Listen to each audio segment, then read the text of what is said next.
Book 4. Here Adeimantus interposed a question.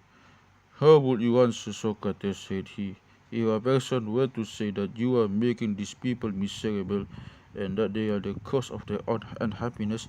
The city in fact belongs to them, but they are none the better for it, whereas other men acquire lands and build large and handsome houses and have everything handsome about them, offering sacrifice to their gods on their own account and practicing hospitality.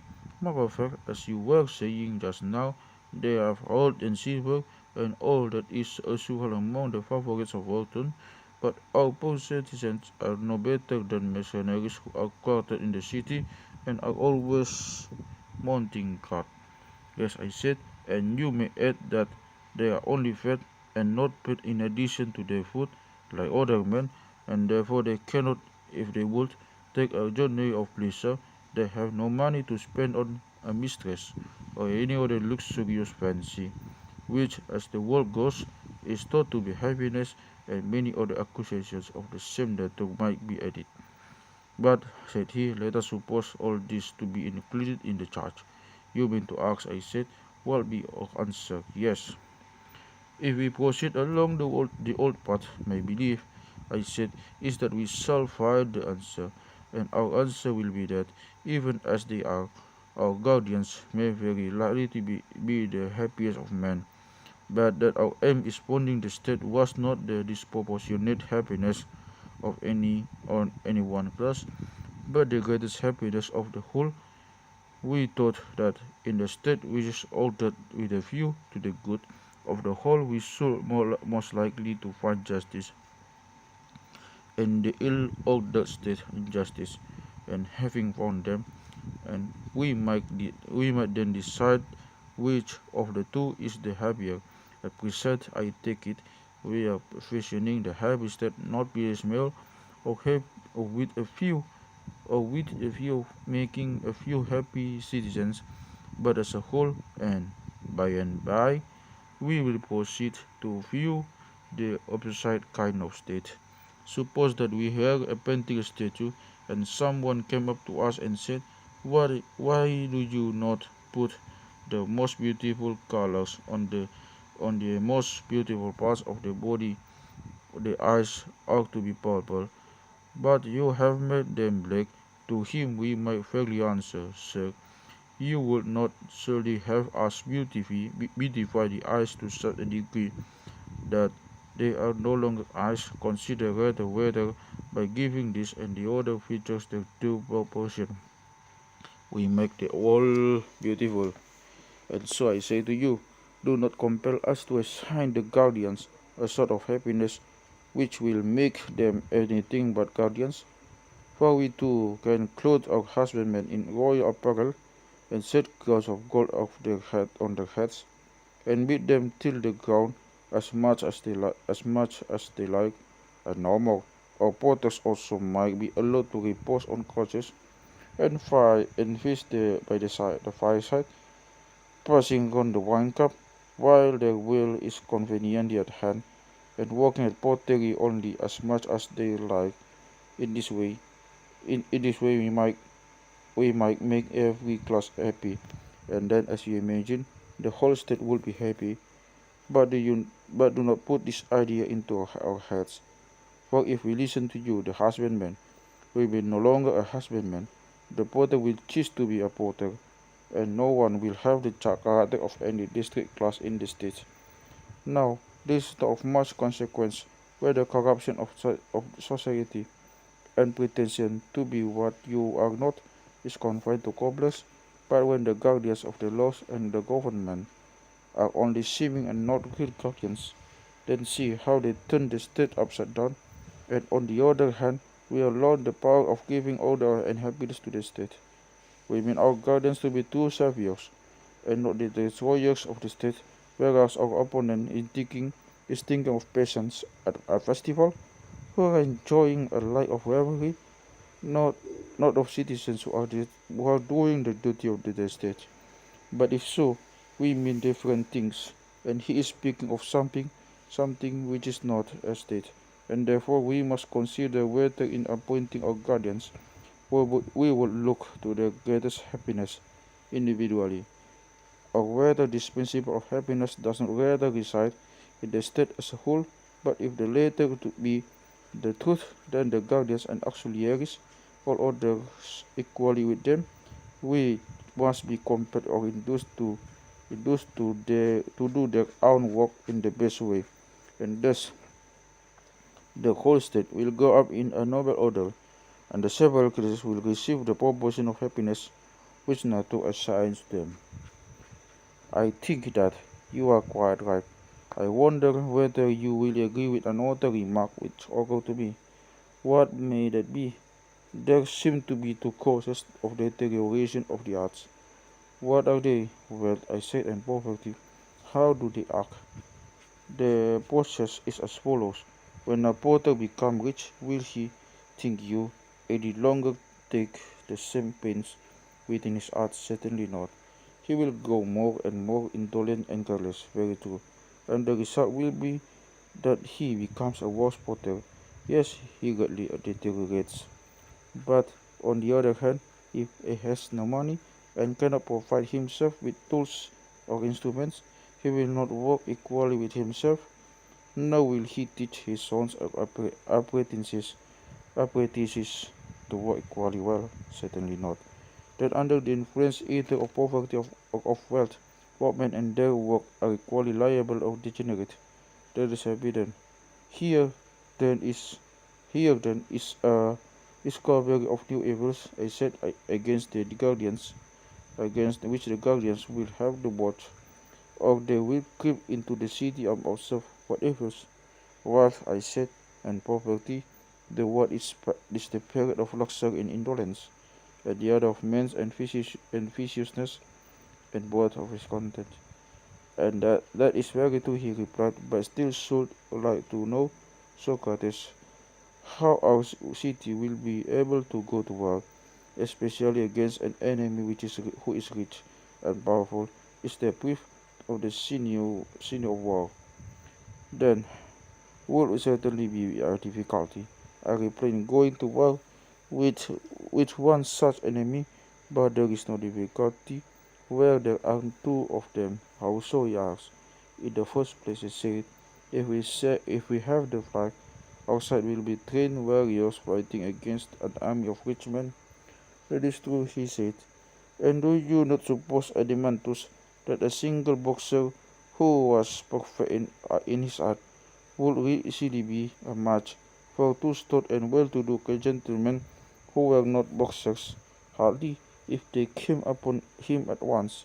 What now, I said, if he were able to run away and then turn and strike at the one who first came up, and supposing he were to do this several times under the heat of scorching sun, might he not, being an expert, overturn more than one stout personage? Certainly, he said, there would be nothing wonderful in that, and yet rich men probably have a greater superiority to the science and practice of boxing than they have in military qualities.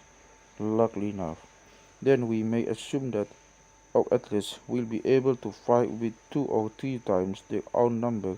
I agree with you, or I think you are right. Then suppose that before engaging, our citizens send an embassy to one of the two cities, telling them what is the truth, silver and gold we neither have nor are permitted to have, but you may.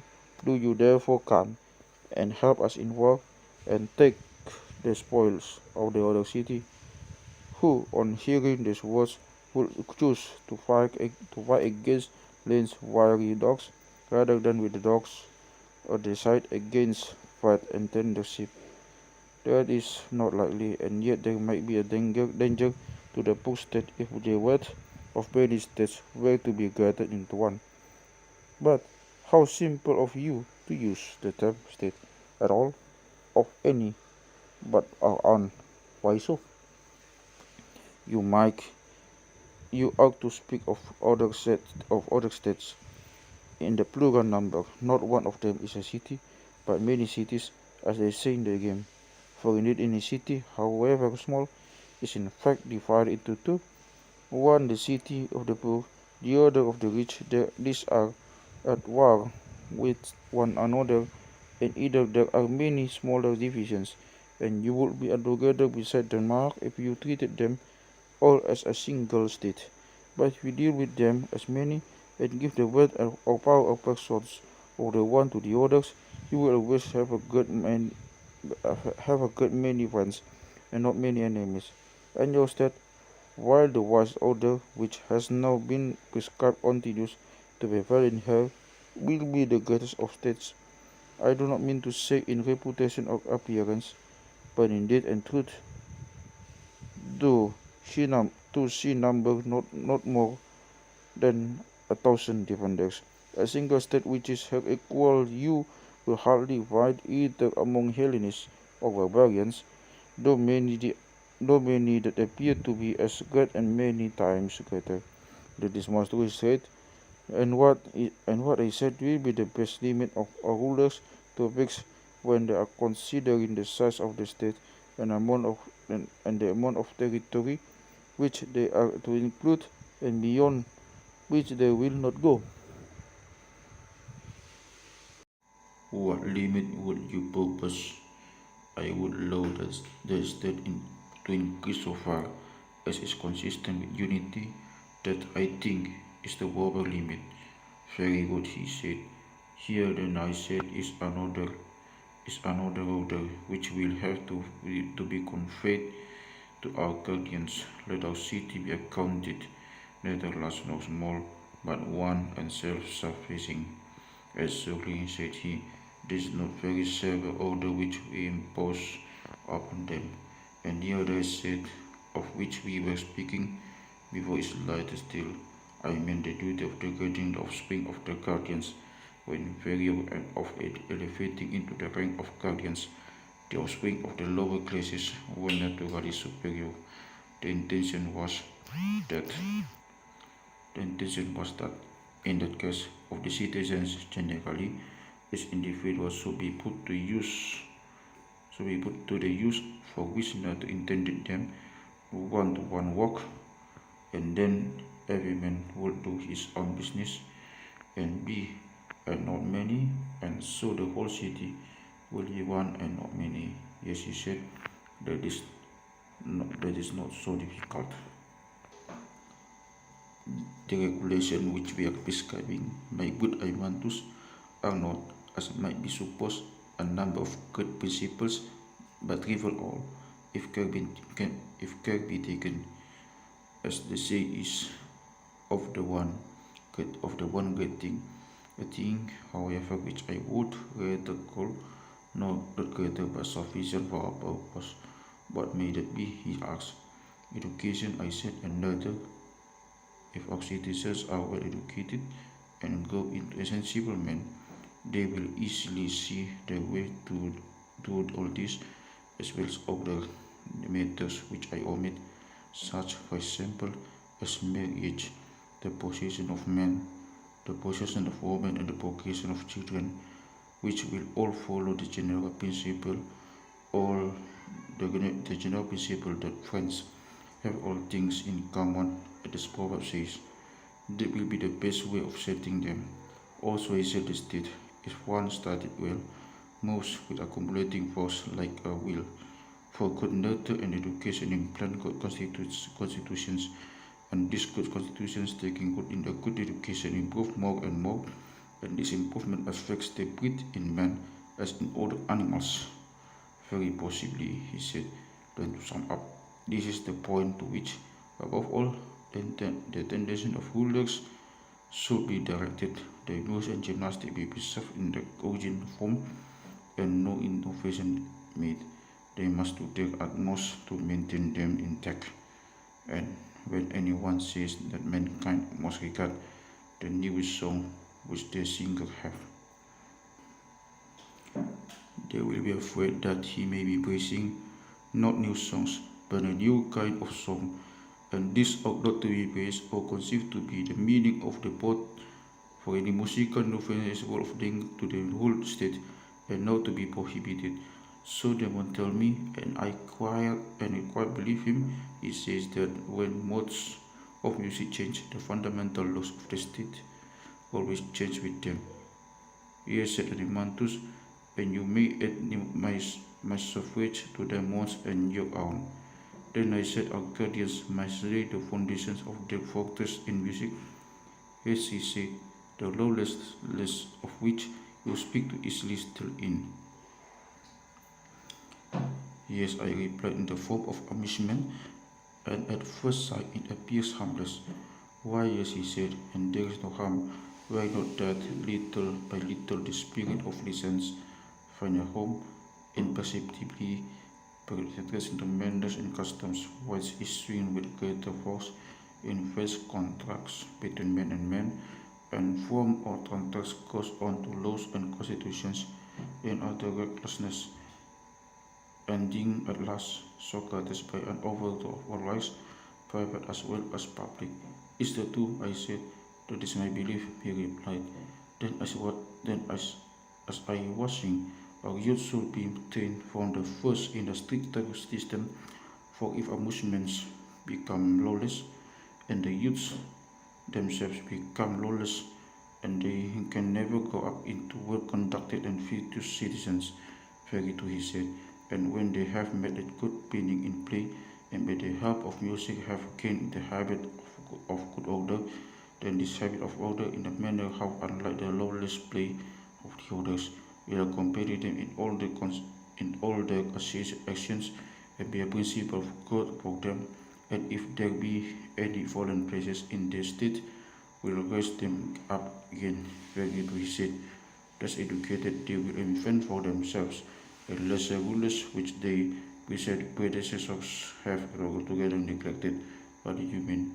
I mean such things as this: when the young are to be silent before the elders, how they are to show respect to them by standing and making them sit, what honor is to the parents, what garments or shoes are to be worn, the mode of dressing the hair, deportment and manners in general. You will agree with me. Yes, but there is, I think, small wisdom in legislating about such matters. I doubt if it is ever done, nor are any precise written enactments about them likely to be lasting. Impossible. It would seem adamantous that the direction in which education starts a man will determine his future life. That's what like always attract he like, to be sure, until someone rare and grand result is reached, which may be good, it may be the reverse of good, that is not to be denied. And for this reason, I said, I shall attempt to legislate further about them. Naturally enough, he explained. Well, and about the business of the agora, and the ordinary dealings between man and man, or again about agreements with artisans, about insult and injury, or the commencement of actions, and the appointment of juries. What would you say? They may also raise questions about my impositions and exchange of market, and however those which might be required, and in general about the regulations of markets, police, harbors, and the like. But of heavens, shall we condescend to legislate of any of these particulars? I think, he said, that there is no need to impose laws about them on good men. What regulations are necessary they will find out so soon enough for themselves. Yes, I said, my friend, if God will only preserve to them the laws which we have given them, and without divine help, said Anamantus, they will go on forever making and mending their laws and their lives in the hope of attaining perfection. You will compare them, I said, to those invalids who, having no self-restraint, will not live off their habits or intemperance. Exactly. Yes, I said, and what a delightful life they lead. They are always doctoring and increasing and complicating their disorders, and always fancying that they will be cured by any nostrum which anybody advised them to die. Such cases are very common, he said, with fallacies of this sort. Yes, I replied, and the charming thing is that they deem him their worst enemy who tells them the truth, which simply that unless they give up eating and drinking and wenching and needling, neither drug, nor cautery, nor spell, nor amulet, nor any other remedy will avail. Charming, he replied, I see nothing charming going into a patient with a man who tells you what is right. This gentleman, I said, do not seem to be in your good graces. Absolutely not. Nor will you praise the behavior of states which act like the men whom I was just describing, for are the ill-ordered states in which the citizens are forbidden under pain of death to alter the constitution, and yet he most sweetly guards those who live under this regime and indulges them and frowns upon them, and is skillful in anticipating gratifying their humors, is held to be a great and good statesman. Do not these states resemble the persons whom I was describing? Yes, he said, the states are as bad as the men, and I am very far from praising them. But do you not admire, said, the coolness and dexterity of these ready ministers of political corruption?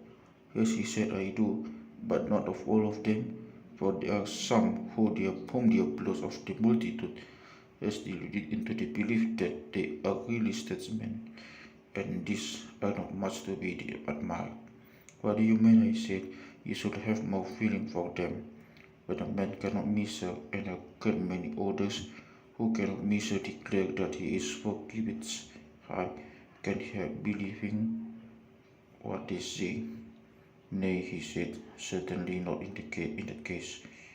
Well then, do not be angry with them, for are they not as good as a play, trying their hand at power reforms such as I was describing? They are all fancying that by legislation they will make an end of votes and contracts, and the other rascalities which I was mentioning, not knowing that they are in reality cutting off the heads of a hydra. Yes, he said, that is just what they are doing. I conceive, I said, that the true legislator will not trouble himself with this class of enactments, whether concerning laws or the constitution, either in an ill-ordered or in a well-ordered state. For in the former they are quite useless, and in the latter there will be no difficulty in devising them, and many of them will naturally flow out of our previous regulations. What then, he said, is the remaining to us of the work of legislation? Nothing to us, I replied, but to Apollo, the god of Delphi, there remains the order of the greatest and noblest chiefest things of all. Which are they, he said, the institution of temples and sacrifices, and the entire service of gods, demigods, and heroes, also the object of the repositories of the dead, and the rites which have to be observed by him who would propitiate the inhabitants of the world below. These are matters of which we are ignorant ourselves, and as founders of a city we should unwise of entrusting them to an interpreter but one just duty. He is the God who sits in the center on the navel of the earth. He is the interpreter of religion to mankind. You are right, and we will do as you propose. But where amid all this is justice, son of Aristotle? Tell me where. Now that our city has been made habitable, like condensate and get your brother and Polymarchus and the rest of our friends to help. And let us see where in it we can discover justice, and where injustice, and in what they differ from one another, in which of them the man who would be happy would have for his portion, whether seen or unseen by gods and men. Nonsense, said Glaucon. Did you not promise to assert yourself, saying that for you not to have justice inherent will be an impiety? I do not deny that. I said so, and as you remind me, I will be as good as my word, but you must join. We will, he replied.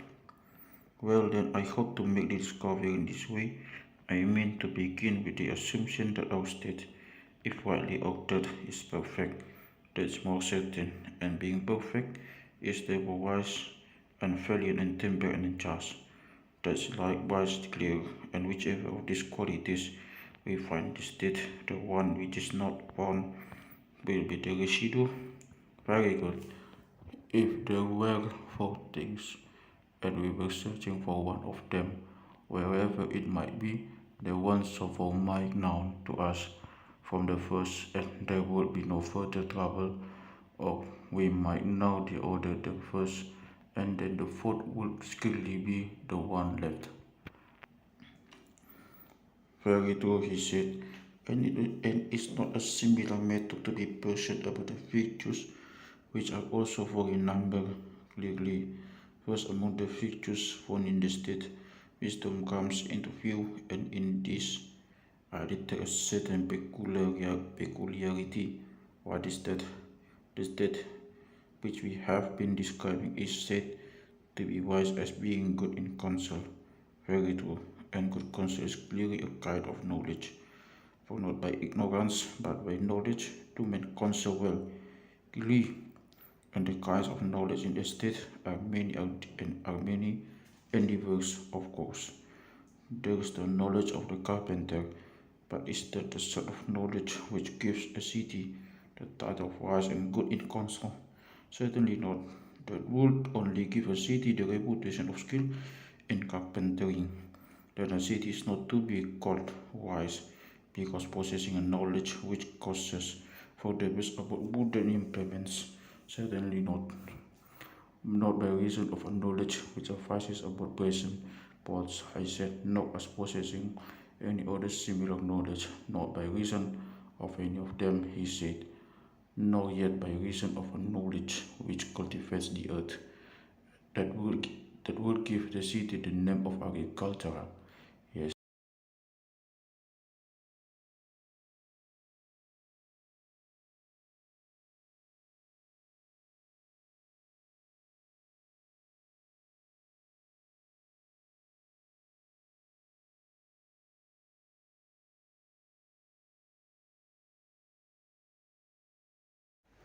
And what is this knowledge, and among whom is it found? I asked. It is the knowledge of the guardians, he replied, and is found among those whom we were just now describing as perfect guardians. And what is the name which the city derives from the possession of this sort of knowledge? The name of good is counsel and truly wise. And will there be in our city more of these true guardians of more smiths? The smiths, he replied, will be far more numerous. Will not the guardians be the smallest of all the classes who receive a name from the provision of some kind of knowledge? Much the smallest, and so by reason of the smallest part of class, and of the knowledge which resides in this preceding and ruling part of itself, the whole state, being thus constituted according to nature, will be wise, and this which has the only knowledge worthy to be called wisdom, has been ordained by nature to be of all least most true.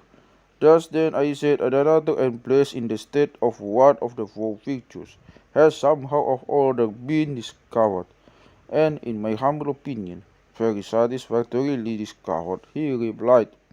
Again I said, there is no difficulty in seeing the nature of courage, and in what part. The quality resides which gives the name of courageous to the state. How do you mean? Why I said, everyone who calls a state courageous or cowardly will be thinking of the part which strikes and goes out to work on the state's behalf. No one, he replied, will ever think of any other. The rest of the citizens may be courageous or may be cowardly, but their courage or cowardice will not, as I conceive, have the effect of making the city either the one or the other. Certainly not. The city will be courageous in virtue of a portion of herself which preserves under all circumstances the opinion about the nature of things, to be feared and not to be feared, in which our legislator educated them, and this is what you term courage. I should like to hear what you are saying once more, for I do not think that I verbally understand you. I mean that courage is a kind of salvation. Salvation of what? The opinion of respecting things to be fair, what they are and of what nature, which the law implants through education. I mean by the words under all circumstances, to intimate that in pleasure or in pain, or under the influence of desire of fear, a man preserves and does not lose his opinion. Shall I give you an illustration? If you please. You know I said that dyers, when they want to dye wool for making the two-sea purple, begin by selecting the white color first. This they prepare and dress with much care and pains, in order that the white ground may take the purple hue in full perfection. The dye then proceeds, and whatever is dyed in this manner becomes a fast color, and not rushing either with lice or without them can take away the bloom. But when the ground has not been daily prepared, you will have noticed for you will notice how poor is the look either of purple or any other color. Yes, he said. Then now, yes, he said, I know that they have a washed out and ridiculous appearance. Then now, I said, you will understand what our object was in selecting our soldiers and educating them in music and gymnastics were contriving influences which would prepare them to take the die of the laws in perfection, and the color of their opinion about dangers and every other opinion was to indelibly fixed by their nature and intending not to be washed away by such potent lies as pleasure, matter, again, fine washing the soul than any soda or lie, or by sorrow, fear, and desire, the materials of all other solvents. And this sort of universal saving power of true opinion in conformity with law about real and false dangers, I call and maintain to be courage unless you disagree. But I agree, he replied, for I suppose that you mean to exclude mere uninstructed courage, such as that of a wild beast or of a slave beast. In your opinion, is not the courage which the law ordains, and now to have another name? Most certainly, that I may infer courage to be such as you describe. Why, yes, said I, you may, and if you add the word of a citizens, you will not be far wrong. Hereafter, if you like, we will carry the examination further. But at present, we are seeking not for courage, but justice, and for the purpose of our inquiry we have said enough. You are right, he replied. Two virtues remain to be discovered in the state first, temperance, and then justice, which is the end of our search. Very true. Now, can we find justice without troubling ourselves about temperance? I do not know how that can be accomplished, he said, nor do I desire that justice should be brought to light and temperance lost of sight of. And temperance lost sight of, and therefore I wish that you would do me the favor of considering temperance first. Certainly, I replied, I should not be justified in refusing your request. Then consider, he said. Yes, I replied, I will, and as far as I can at present see, the feature of temperance has more of nature and harmony and symphony than the preceding. How so? He asked. Temperance, I asked, is the taking or controlling of certain pleasures and desires. That is curiously enough implied in the saying of a man being of his own master, and our traces of the same nation may be found in language. No doubt, he said. There is something ridiculous in the expression master of himself, for the master is also the servant, and the servant the master, and in all these modes of speaking the same person is denoted.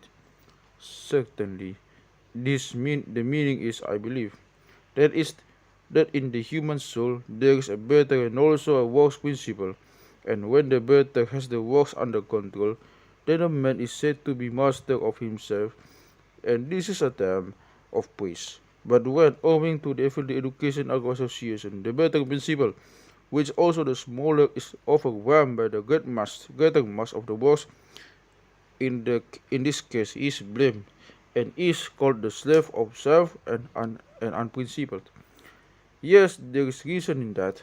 And now I said, look at our newly created state, and there you will find one of these two conditions released for the state, as you will acknowledge, may be justly called master of itself, if the words temperance and self-mastery truly express the rule of the better part over the worse. Yes, he said, I see that what you say is true. Let me further note that the manifold and complex pleasures and desires and pains are generally found in children and women servants, and in the fair and in the freemen, so-called, who are of the lowest and more numerous classes. Certainly, he said, whereas the simple and moderate desires which follow reason and are under the guidance of mind and true opinion, and are to be found only in the few, and those the best born and the best educated. Very true. These two, as you may perceive, have a place in our state, and the meaner desires of the many are held down by the virtuous desires and wisdom of the few. That I perceive, he said. Then, if there be any city which may be described as master of its own pleasures and desires, and master of itself, ours may claim such a designation. Certainly, he replied, I may also be called temperate, and for the same reasons. Yes, and if there be any state in which rulers and subjects will be agreed as to the question who are to rule, that again will be our state, undoubtedly. And the city being thus agreed among themselves, in which class will temperance be found, in the rulers or in the subjects? In both, I should imagine, he replied. Do you observe that we were not far wrong in our guess that temperance was a sort of harmony? Why so? Why? Because temperance is unlike courage and wisdom, each of which resides in a part only, the only making the state wise and the other valiant. Not so temperance, which extends to the whole and runs through all the notes of the scale and produces a harmony of the weaker and the stronger and the middle class, whether you suppose them to be stronger and weaker in wisdom or power or numbers of wealth or anything else. Most truly then may we deem temperance to be the agreement of naturally superior value as to the right to rule of either, both in the states and individuals. I entirely agree with you. And so I said, we may consider three out of the four features to have been discovered in our state. The loss of those qualities which make a state virtuous must be justice. If we only knew what that was, the inference is obvious. The time then has arrived. Glaucon went like huntsman, pistols around the cover, and looks up that justice stands still away and pass out of sight and escape us For beyond a doubt she is somewhere in this country. Was there when strive to catch a sight of her? And if you see her first, let me know. Would that I could, but you should regard me rather as a follower who has just eyes enough to see what you show him. That is about as much as I am good for. Offer a prayer with me and follow. I will, but you must show me the way. Here is no path, I said, and the wood is dark and perplexing. Still, we must pass on. Let us push on. Here I saw something. Hello, I said. I began to perceive a track, and I believe that the quarry will not escape. Good news, he said. Truly, I said, we are stupid fellows. Why so?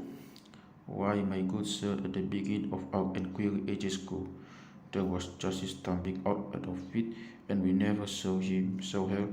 Nothing could be more ridiculous. Like people who go out looking for what they have in their hands.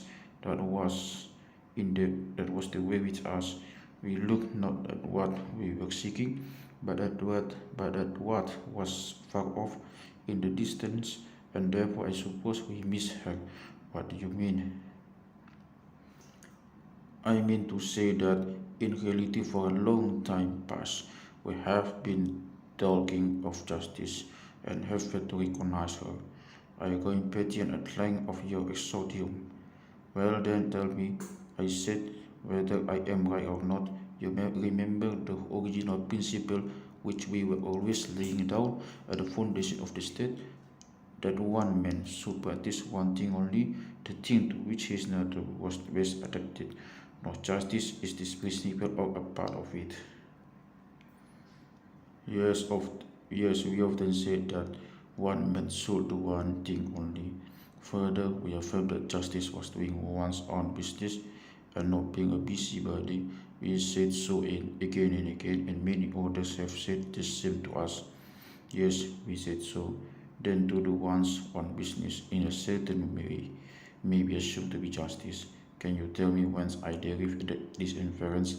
I cannot, but I should like to people to be told, because I think that is the only virtue which remains in the state, which when the other virtues of temperance and courage and wisdom are abstracted, and that this is the ultimate cause and condition of the existence of all of them, and while remaining in them is also the preservative. And we were saying that if the tree which is covered by us, just it will be the fourth or remaining one that follows of necessity. If we are asked to determine which of these four qualities by its presence contributes most to the excellence of the state, whether the agreement of rulers and subjects, or the preservation in the soldiers of the opinion which the law ordains about the true nature of dangers, or wisdom and watchfulness in the rulers, or whether this order which I am mentioning, and which is found in children and women, slave and freemen, artisan, ruler, subject, the quality meant of every one doing his work and not being a busybody, who came to play the palm? The question is not so easy answered. Certainly he prayed there would be a difficulty in saying which. Then the power of each individual in the state to do his own work appears to compete with the other political virtues, wisdom, temperance, and courage. Yes, he said. And the virtue which enters into this competition is justice. Exactly. Let us look at the question from another point of view. Are not the rulers in a state those to whom you entrust the office of determining seats at law? Certainly. And are such decided on any other ground but that a man may neither take what is another's, nor be deprived of what is his own? Yes, that is the principle. What is a just principle? Yes. Then, on this view also, justice will be admitted to be having and doing what is a man's own and belongs to him. Very true. Think now and say whether you agree with me or not. Suppose a carpenter to be doing the business of a cobbler, or a cobbler of a carpenter, and suppose them to exchange the implements of the duties of the same person to be doing the work of both, and whatever to be the change. Do you think that any great harm will result to the state? Not much. But when the cobbler or any other man, whom Nato designed to be a trader, having his heart lifted up by wealth or strength, or the number of his followers, or any like advantage, attempts to force his way into the class of warriors, or a warrior into that of legislators or guardians, for which he is unfitted, and either to take the implements of the duties of the order, or when one man is trader, legislator, and warrior all in one, then I think you will agree with me in saying that this interchange and this meddling of one with another is the ruin of the state. Most true. Seeing then, I said that there are three distinct classes: any meddling of one with another, or the change of one into another, is the greatest harm to the state, and may be most justly termed of evil doing, precisely, and the greatest degree of evil doing to one's own city will be termed by you injustice. Certainly, this then is injustice, and on the other hand, when the trader, the auxiliary, and the guardian each do their own business, that is justice, and will make the city just. I agree with you. We will not, I said, be over positive as yet, but if, on trial, this conception of justice be verified in the individual as well as in the state, there will be no longer any room for doubt. If it be not verified, we must have a first inquiry. First, let us complete the old investigation, which we began, as you remember, under the impression that if we could refuse to examine justice of the larger scale, there would be less difficulty in discerning her in the individual. The larger sample appeared to be the state, and accordingly we constructed as good a one as we could, knowing well that in the good state justice would be found. Let the discovery which we made be now applied to the individual. If they agree, we shall be satisfied. Or there be a difference in the individual, we will come back to the state and have another trial of the theory. The reasoning of the two, when rubbed together, may possibly strike a line in which justice will shine forth, and the vision which is then revealed will fix in our souls. That will be the regular course. Let us do as you say. I proceeded to ask, when do things, greater and less, are called by the same name, are they like or unlike in so far as they are called the same? Like, he replied. The just man, then, is regard the idea of justice only, it will be like the just state, he will, and the state was taught by us to be what? To be just, when the three classes in the state severally did their own business, and also taught to be temperate and valiant, and was by reason of certain other affections and qualities of these same classes. Too, he said, and so of the individual, we may assume that he has the same three principles in his own soul, which are found in the state, and he may be rightly described in the same terms, because he is affected in the same manner. Certainly, he said, once more then, O my friend, we have elected about an easy question whether the soul has these three principles or not. An easy question. Nay, greater Socrates, the proverb holds that heart is the good.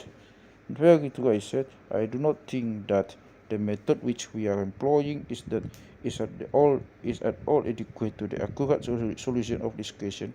The true method is another and a longer one. Still, we may arrive at a solution not below the level of the previous inquiry. May we not satisfied with that, he said. Under the circumstances, I am quite content. I replied, shall be extremely satisfied. Then, friend not in the pursuing the speculation, he said. Must we acknowledge, I said, that in each of us there are the same principles and habits which are the state, and that from the individuals they pass into the state. How else can they come there? The quality of vision, or spirit. It would be ridiculous to imagine that this quality, when found in the states, is not derived from the individuals who are supposed to possess it, e.g., the Thracians, the Thracians, Scythians, and in general the northern nations. The same and the same may be the same and the same may be said of the love of knowledge, which is the special characteristic of our part of the world, or the love of money, which may with equal truth be attributed to the Phoenicians and Egyptians.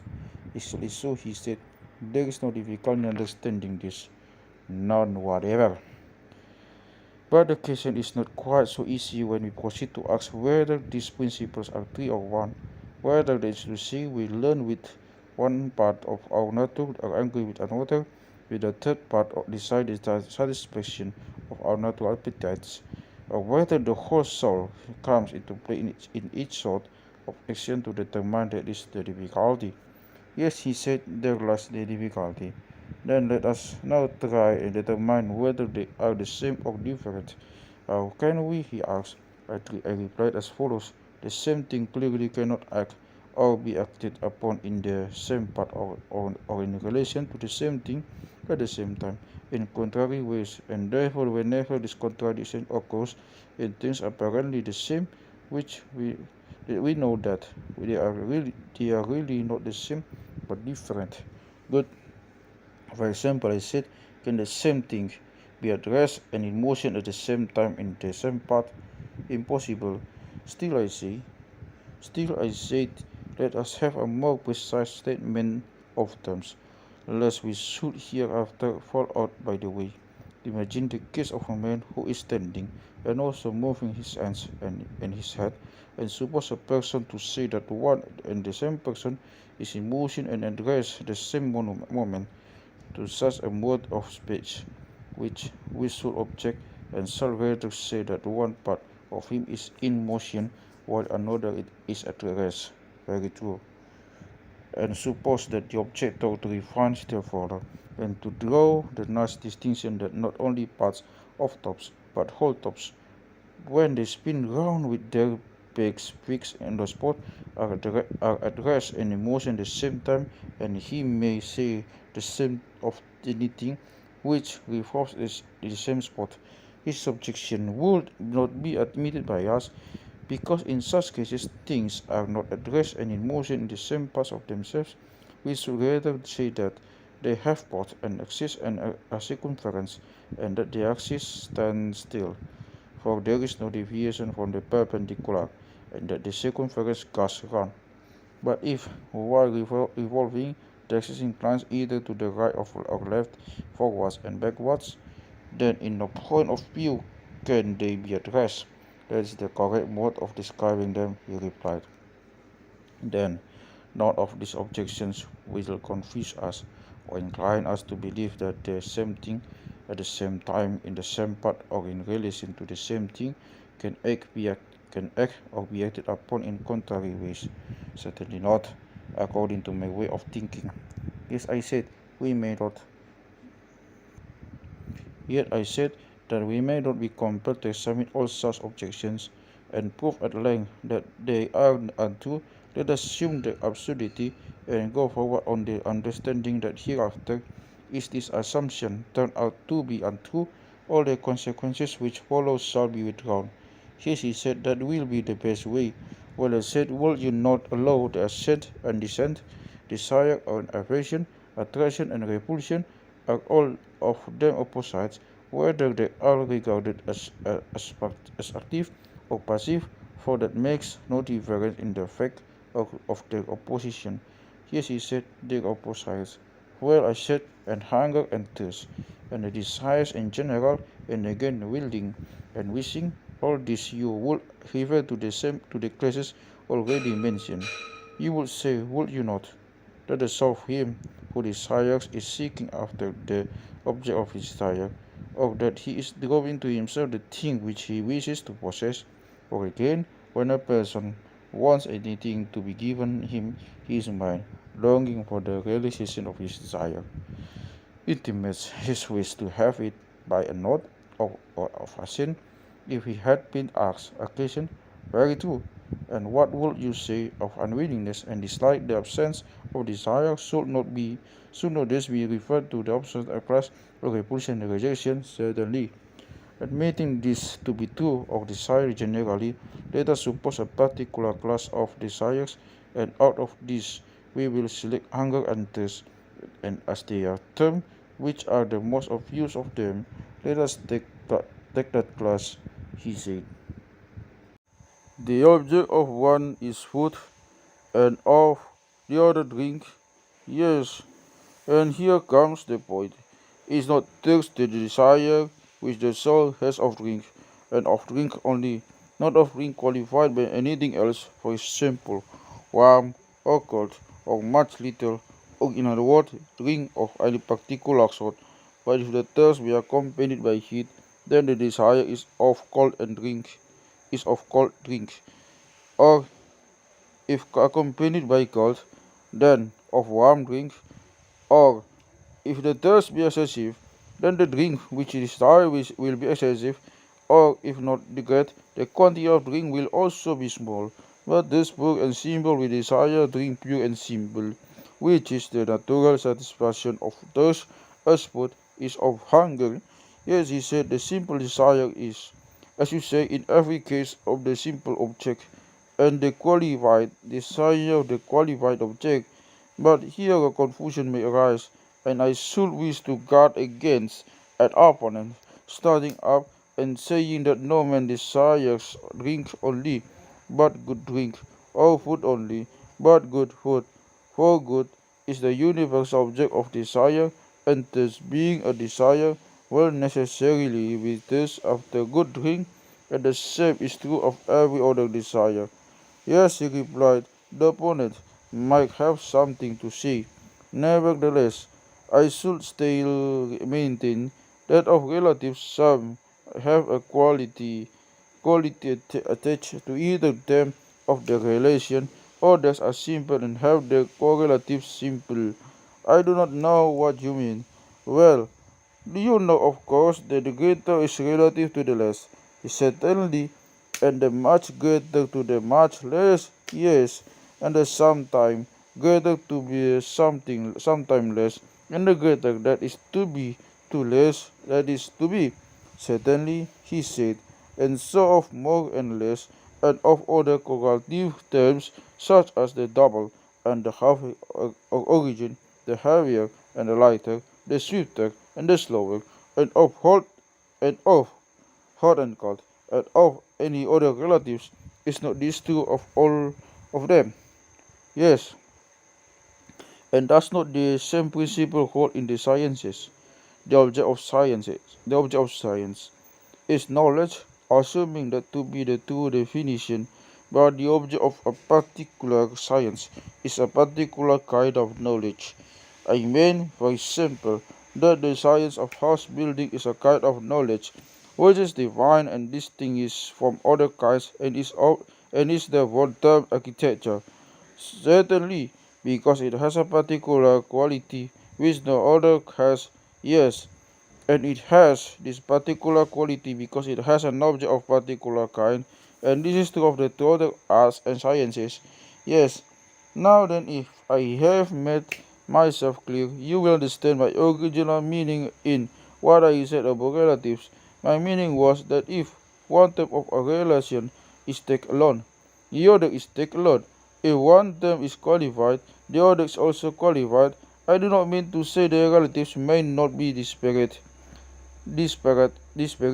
or that the science of health is healthy, or of disease necessarily diseased, or that the sciences of good and evil are therefore good and evil, but only that when the term science is no longer used absolutely, but has a qualified object, which in this case is the nature of health and disease, it becomes the mind, and is hence called not merely science, but the science of medicine. I quite understand. I think as you do. Would you not say that this is one of these essentially relative terms having clearly a relation? Yes, this is relative to drink, and a certain kind of this is relative to a certain kind of drink, but as taken alone is neither of much nor little, nor of good nor bad, nor of good nor bad, nor of nor of any particular kind of drink, but of drink only, certainly.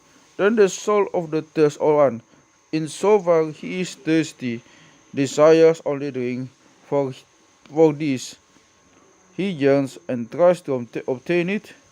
That is plain.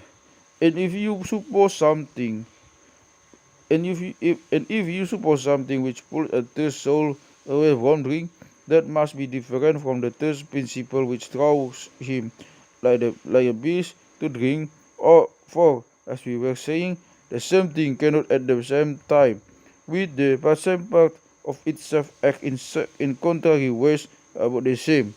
Impossible. No more than you, no more than you can say that the hands of the archer push and pull the bow at the same time. But what you say is that one hand pushes and the other pulls. Exactly so, he replied. And might a man be thirsty and yet unwilling to drink? Yes, he said, it constantly happens. And in such a case, what is wrong to say? Will you not say that there was something in the soul bidding a man to drink, and something else forbidding him, which is older and stronger than the principle which bids him? I should say so. And the forbidding principle is derived from reason, and that which bids and attacks proceeds from passion and disease clearly. Then we may fairly assume that they are two, and that they differ from one another. The one with which a man reasons we may call the rational principle of the soul, the other with which he loves and hungers and tastes and feels the flatteries of any other desire may be termed the rational or appetitive. The earlier are sundry pleasures and satisfactions. Yes, he say. Yes, he said, we may well assume them to be different. Then, let us finally determine that there are two principles existing in the soul, and what of passion of spirit is it a third, or akin to one of the preceding? I should be inclined to say akin to desire. Well, I said there is a story which I remember to have heard, and in which I put faith. The story is that Leontius, the son of Aglaon, coming up one day from the Piraeus under the north wall on the outside, observed some dead bodies lying on the guard at the place of execution. He felt a desire to see them, and also a dread and abhorrence of them. For a time he started and covered his eyes, but at length the desire got the better of him, and forcing them open, he ran up to the dead bodies, saying, Look, yes, ye wretches, that you feel of the fair sight. I have heard the story myself, he said. The moral of the tale is, the younger times goes to war with desire as though they were two distinct things. Yes, that is the meaning, he said.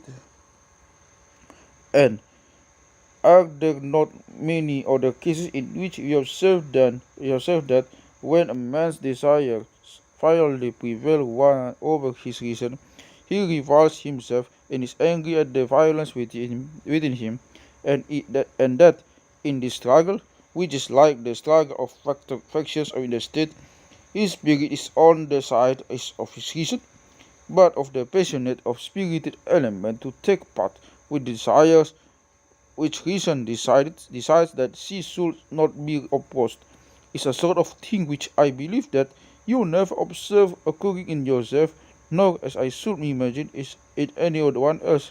Certainly not. Suppose that a man thinks he has done a wrong to another, the nobler he is, the less able is he to feel indignant at any suffering, such as hunger, or cold, or any other pain which the injured person may inflict upon him. This he deems to be just, and, as I say, his anger refuses to be excited by them. True, he said, but when he thinks that he is the sufferer of the wrong, then he boils and suffers, and is on the side of the what he believes to be justice, and because he suffers hunger or cold, or other part, he is only the more determined to persevere and conquer. His noble spirit will not be quelled until he either slays or is slain, or until he hears the voice of the shepherd. There is reason bidding his dog bark no more. The illustration is perfect. He replied in our state, as we were saying, the auxiliaries were to be dogs, and to hear the voice of the rulers, who are their shepherds. I perceive. I said, that you quite understand me. There is, however, a further point which I wished you to consider. What point? You remember that passion of spirit appeared at the first sight to be a kind of desire, but now we should say quite the contrary, for in the conflict of the soul, spirit is right on the side of the rational principle. Most assuredly, but a further question arises: is passion different from reason also, or only a kind of reason, in which latter case, instead of three principles in the soul, there will only be two, the rational and the concupiscent, or rather the state was composed of the three classes, traders, auxiliaries, counselors, so may there not be in the individual soul a third element, which is passion of spirit, and when not corrupted by bad education is the natural auxiliary of reason? Yes, he said, there must be a third. Yes, I replied, if passion, which has already been shown to be different from desire, turned out also to be different from reason. But that it is easily proved, we may observe even in young children that they are full of spirit almost as soon as they are born, whereas some of them never seem to attain to the use of reason, and most of them late enough. Excellent, I said, and you may see patience equally in brute animals, which is a further proof of the truth of what you are saying, and we may once more appeal to the words of Homer, which have been already quoted by us. He smote his breast, and thus rebuked his soul. For in this verse Homer has already supposed the power which reasons about the better and worse to be different from the unreasoning anger which is rebuked by it. Very true, he said, and so after much tossing, we have reached land and are fairly agreed that the same principles which exist in the state exist also in the individual, and that they are three in number exactly. Must we know then infer that the individual is wise in the same way and the feature of the same quality which makes the state wise? Certainly, also that the same quality which constitutes courage in the state constitutes courage in the individual, and and, and that both the state and individual bear the same relation to all the other features absolutely, and the individual will be acknowledged by us to be just in the same way in which the state is just. That follows, of course, we cannot but remember that the justice of the state consisted in each of the three classes doing the work of its own class. We are not very likely to have forgotten, he said. We must recollect that the individual in whom the several qualities of his nature do their own work, which will be just and will do his own work, as he said, we must remember that too, and not the rational principle which is wise, and as the care of the whole soul to rule, and the personal or spirited principle to be the subject and ally. Certainly, and as we were saying, the united influence of music and gymnastics will bring them into accord, never in sustaining the reason with noble words and reasons, and moderating and soothing and civilizing the wildness of passion by harmony and rhythm. Quite true, he said, and these two, thus nurtured and educated, and having learned truly to know their own functions, will rule over the concupiscence which in each of us in the largest part of the soul and by nature most insatiable of gain. Over this they will keep guard, lest washing good and strong with the fullness of bodily pleasures, as they are termed, the concupiscent soul, no longer confined to her aspect, so attempt to enslave and rule those who are not her natural born subjects and overturn the whole life of man. Very true, he said. Both together will they not be the best defenders of the whole soul and the whole body against attacks from without, the one counseling and the other fighting under his leader, courageously executing his commands and counsels? True, and he is to be deemed courageous whose spirit retains in pleasure and depend the commands of reason about what he ought or ought not to fear, right, he replied. And him we call wise, who has in him the little part of which rules and which proclaims these commands, the part too being supposed to have a knowledge of what is for the interest of each of the parts and of the whole. He actually, and will you not say that he is temperate who has three same elements in friendly harmony, in whom the one ruling principle of reason and the two subject ones of spirit and desire are equally agreed the reason ought to will and will rebel. Certainly, he said, that is the true account of temperance whether in the state of individual. And certainly I said, we explain again and again how and by virtue of what quality of man will be just. That is very certain. And is justice dimmer in the individual?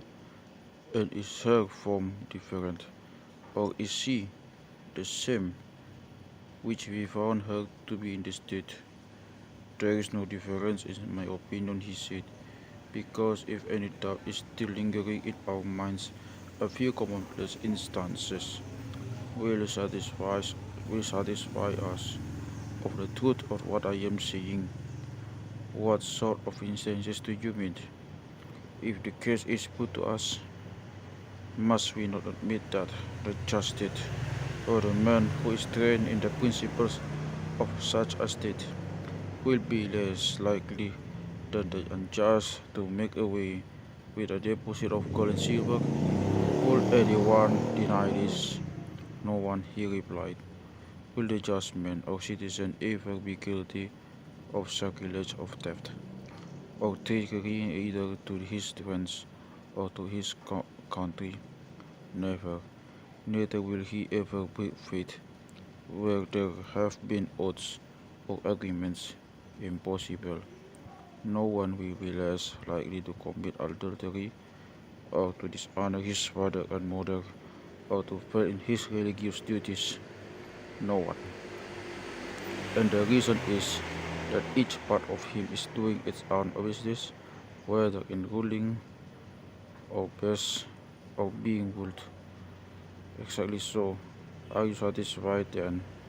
The quality which makes such men or ancestors is justice.